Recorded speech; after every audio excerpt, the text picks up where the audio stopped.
Assalamualaikum dan salam sejahtera. Saya Irfan Faruqi dan ini pantau agenda reformasi, dan untuk edisi kali ini kita berikan tumpuan kepada Hari Air Sedunia yang mana ia mula disambut di peringkat Pertubuhan Bangsa-Bangsa Bersatu pada tahun 1963, memberikan tumpuan kepada bekalan dan juga kepentingan air bersih kepada umat sejagat. Jadi ini antara perkembangan dan juga laporan berkenaan dengan alam sekitar, juga kaitannya dengan air yang harus kita munasabah dan juga kita bincangkan lanjut selepas ini. Antara lain, keputusan pelarasan tarif air baharu bagi pengguna domestik di Perak akan diputuskan selewat-lewatnya minggu depan. Menteri Besar Datuk Seri Sa'rani Mohamad berkata pihaknya menangguhkan dahulu keputusan itu bagi membolehkan beberapa perkara diperhalusi sebelum kadar baharu dimuktamadkan. Buat masa ini, katanya tarif air di negeri itu kekal seperti biasa. Suruhanjaya Perkhidmatan Air Negara SPAN pada Januari lalu membenarkan tarif air domestik dinaikkan purata 22 sen bagi setiap meter padu di Semenanjung dan Labuan berkuat kuasa Februari di bawah mekanisme penetapan tarif. Pelarasan tarif air itu berdasarkan keperluan dan permintaan kerajaan negeri, namun Kerajaan Persekutuan melalui SPAN akan memantau secara dekat bagi memastikan penambahbaikan perkhidmatan air dilaksanakan selaras kenaikan tarif. Semakan melalui laman rasmi Lembaga Air Perak mendapati tarif air yang dikenakan kepada pengguna domestik di negeri itu ketika ini ialah 30 sen bagi penggunaan sifar hingga 10 meter padu, 70 sen bagi 11 hingga 20 meter padu dan RM1 3 sen bagi penggunaan lebih 20 meter padu.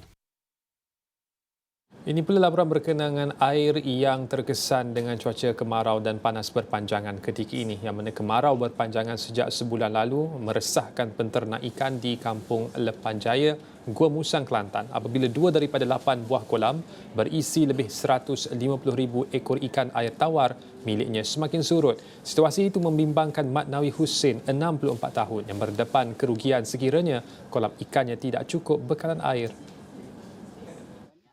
Menurut Mat Nawi, ketika ini dia hanya bergantung kepada bekalan air simpanan atau air tandak yang dibuatnya.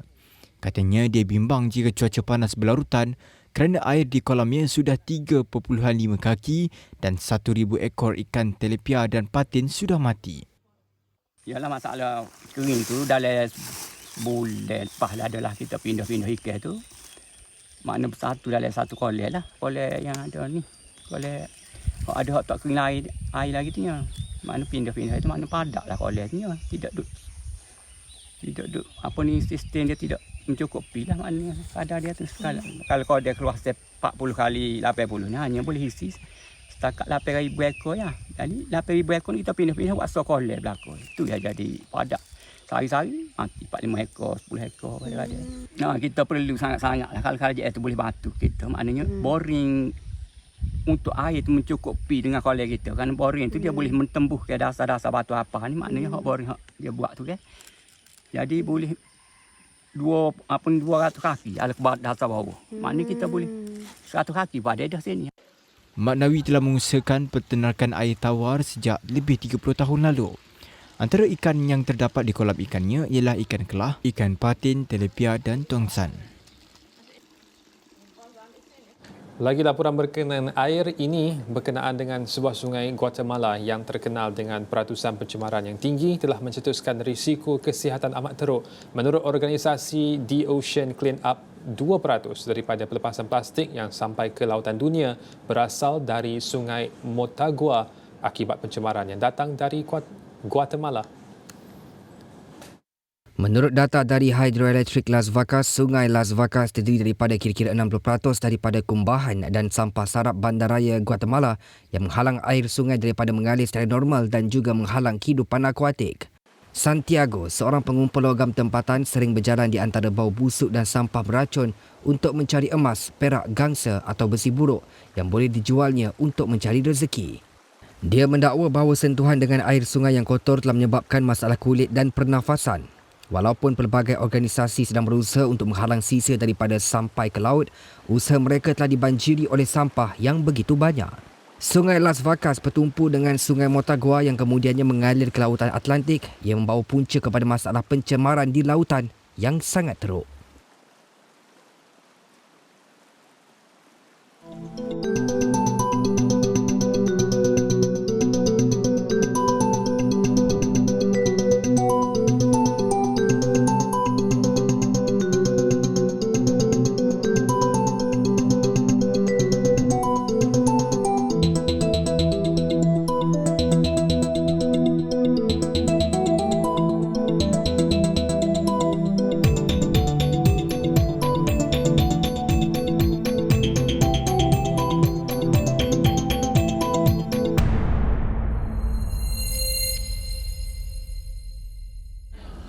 Dan tahu untuk menyentuh lebih lanjut berkenaan dengan Hari Air Sedunia yang mana ketika ini menurut Pertubuhan Bangsa-Bangsa Bersatu 2.2 bilion manusia tidak mendapat bekalan air bersih yang secukupnya. 3 bilion manusia bergantung kepada sumber air yang berada rentas daripada negara yang mereka diami. Dan untuk menyentuh lebih lanjut sesuai dengan tema Hari Air Sedunia tahun ini iaitu Leveraging Water for Peace, kita bersama-sama dengan Profesor Datuk Dr. Kamarul Azizi Ibrahim, Pengerusi Kluster Sains dan Pembangunan Mampan, Nadwah Ilmuwan ABIM. Terima kasih Prof bersama kami di waktu ini. Mungkin Prof boleh mulakan dahulu untuk berkongsi berkenaan dengan signifikannya isu air ketika ini Prof. Sedangkan kita di Malaysia, kita sangat selesa kerana buka paip mesti ada air. Tapi di negara-negara lain, soal air itu boleh membawa kepada peperangan. Mungkin Prof boleh mula di situ berkenaan dengan signifikasinya sambutan Hari Air Sedunia ini. Terima kasih di atas jemputan daripada Astro Awani untuk saya berkongsi pengalaman saya mengenai air ni. Air ni adalah kehidupan sebenarnya. Kalau kita lihat bahawa air ni sama ada di sungai ataupun di tasik ataupun di lautan, semuanya penting dan terutama air tawar kerana dia membantu kita dalam ekosistem pertanian, industri dan juga kesejahteraan manusia itu sendiri. Jadi Bangsa-Bangsa Bersatu telah mencadangkan satu hari untuk kita menarik perhatian terhadap nilai air tawar ni. Kerana kekurangan yang kita dapati di peringkat global ni terlampau besar.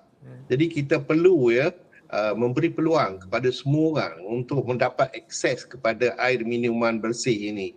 Jadi pada tarikh 22 Mac PBB telah memilih satu hari yang boleh mengingatkan kita semua bahawa air tawar ini adalah penting dalam kehidupan kita pada masa ini.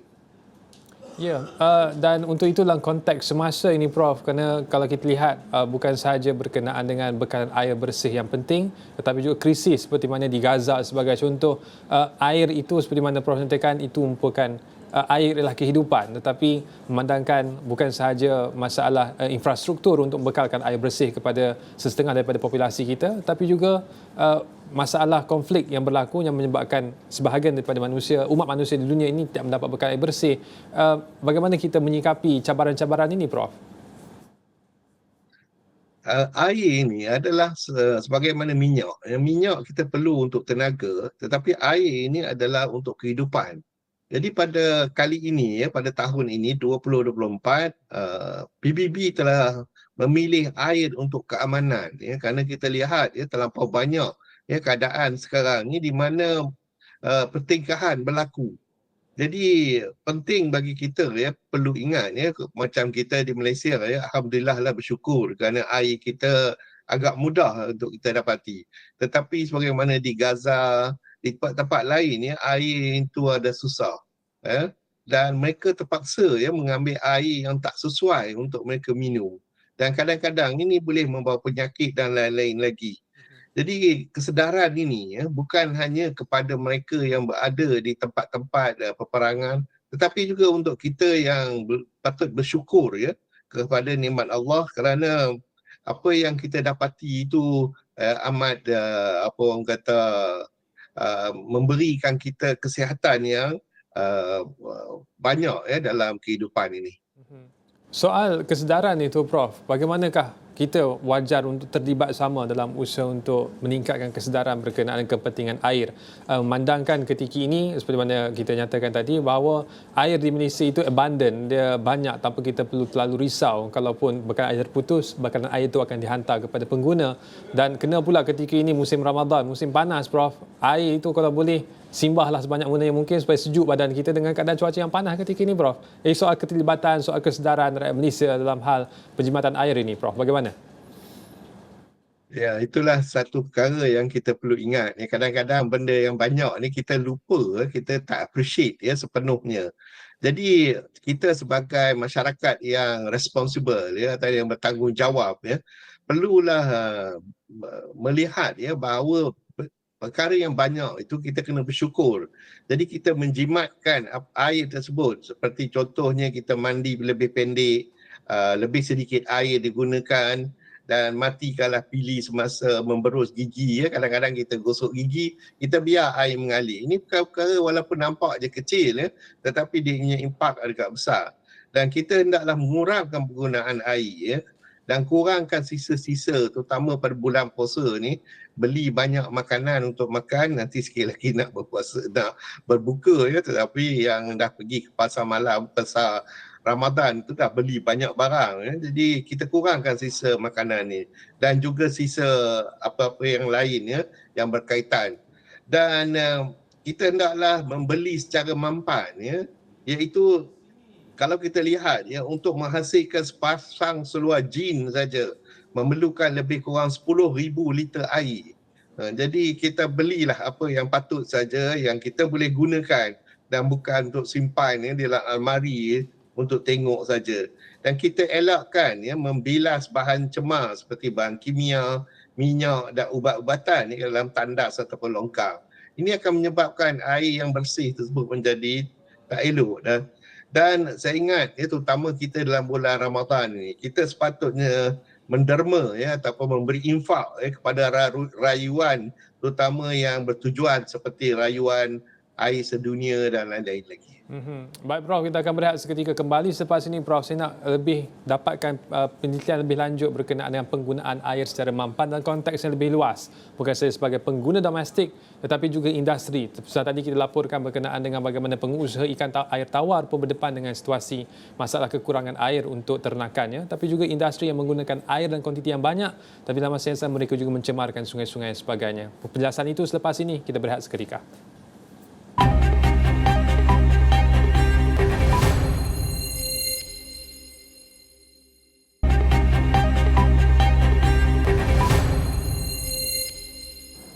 Baik, bertemu kembali. Pantau agenda reformasi berikan tumpuan kepada Hari Air Sedunia dan kita bersama-sama dengan Profesor Dato' Dr. Kamarul Azizi Ibrahim, pengerusi Kluster Sains dan Pembangunan Mampan Nadwah Ilmuan ABIM.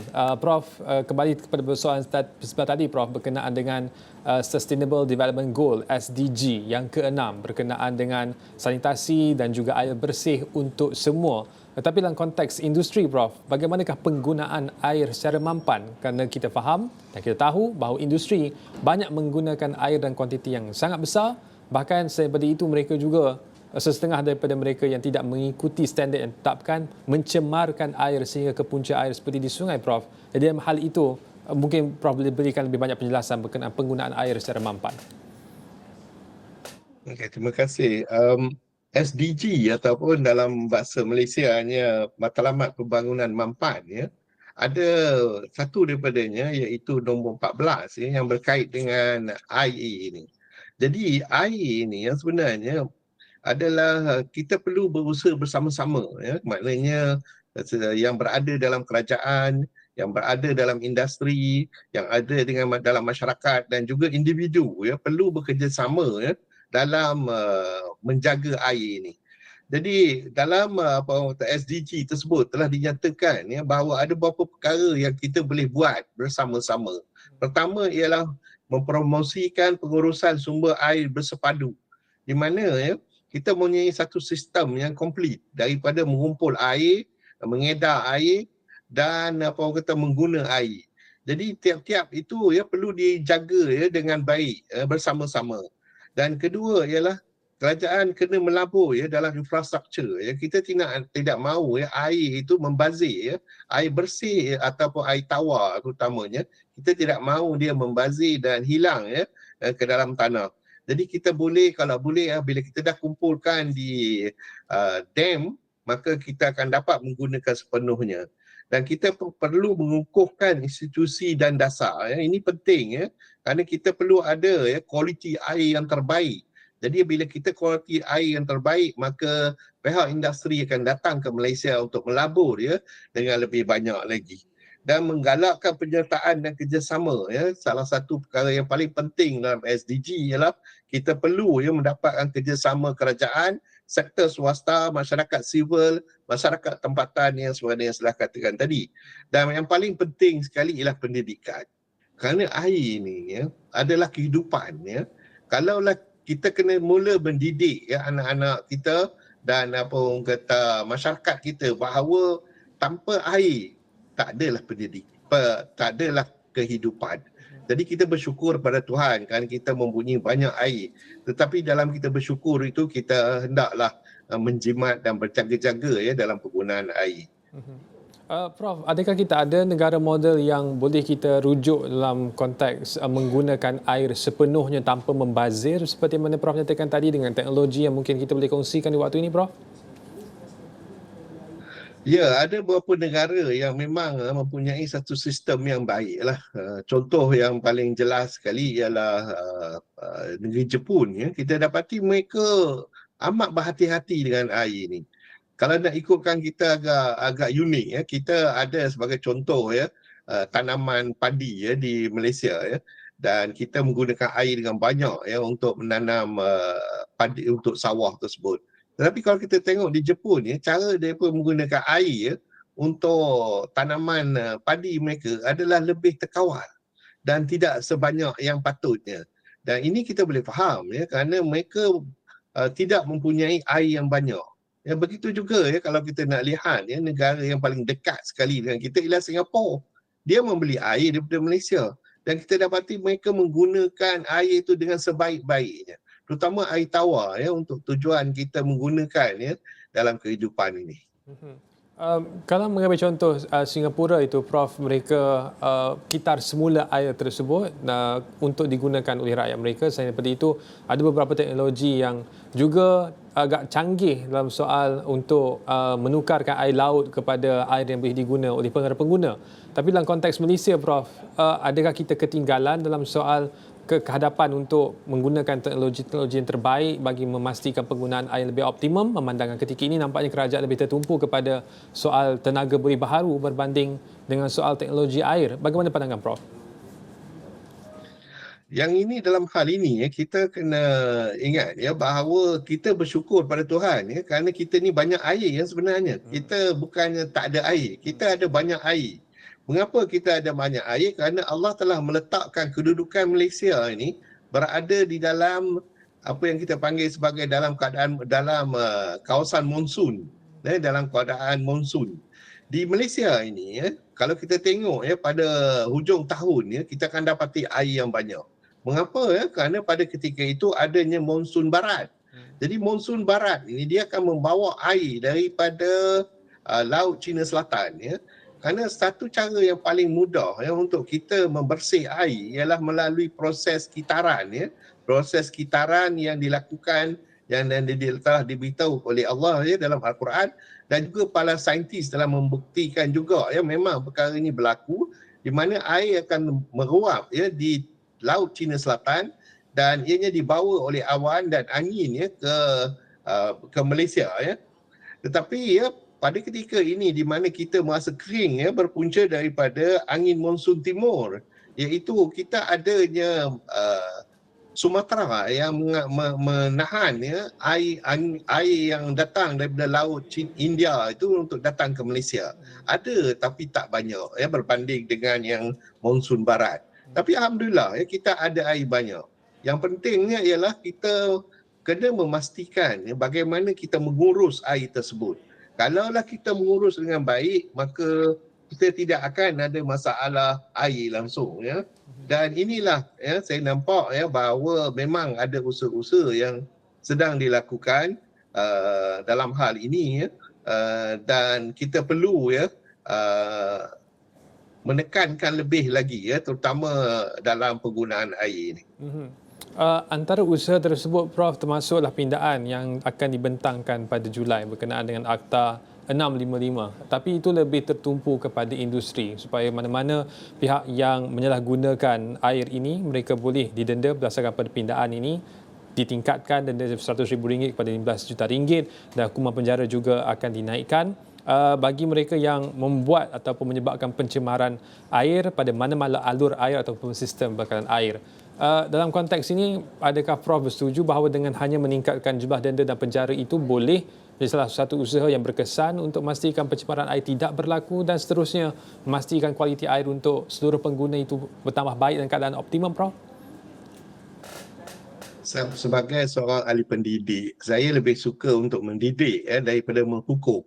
Tetapi kadang-kadang kita dapati dalam kehidupan kita ni, kalau kita tak buat undang-undang, orang tak nak ikut. Jadi ini dia masalah kita yang sebenarnya. Kalau ada sistem pendidikan yang baik, walaupun dia berada dalam industri, dia tidak akan merosakkan air. Kerana air ni adalah satu aliran. Jadi dia satu aliran, kalaulah pengguna dia mencemarkannya, maka kesannya semua orang akan rasa. Dia bukanlah satu perkara yang orang kata you dah cemar, dia mati kat you saja. Tidak. Dia adalah satu yang mengalir. Jadi bila dia mengalir, dia akan mengalir kepada orang lain. Jadi apa yang amat menyedihkan kita ialah bila terutama masyarakat-masyarakat kampung ataupun kawasan-kawasan yang berdekatan dengan industri dan airnya telah tercemar. Jadi bila airnya tercemar dan kita dapati masyarakat tersebut akan mengalami banyak masalah. Selain daripada sumber ikannya dia akan habis, dan juga dari segi bau dia yang busuk dan lain banyak perkara. Jadi bagi saya sendirilah, walaupun saya sendiri tak berapa suka bila kita nak buat hukum-hukuman ini, tetapi kadang-kadang memanglah kita kena buat juga kadang-kadang. Mungkin baru lepas kita buat akta, dan saya memang menyokong akta ni dah lama dah kita tengok pasal kebanyakan pencemaran air di Malaysia ini adalah berpunca daripada industri. Walaupun kita memang mahu industri, tapi mereka boleh menjaga dan mengawal penggunaan air mereka.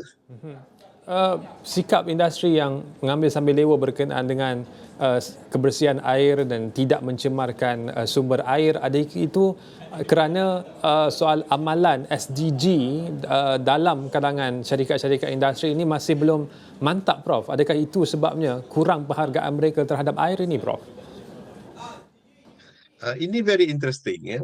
Kalau kita lihat company-company yang daripada antarabangsa seperti contoh Intel dan juga negara-negara maju yang bidang semiconductor, kita dapati kawalan air mereka amat baik.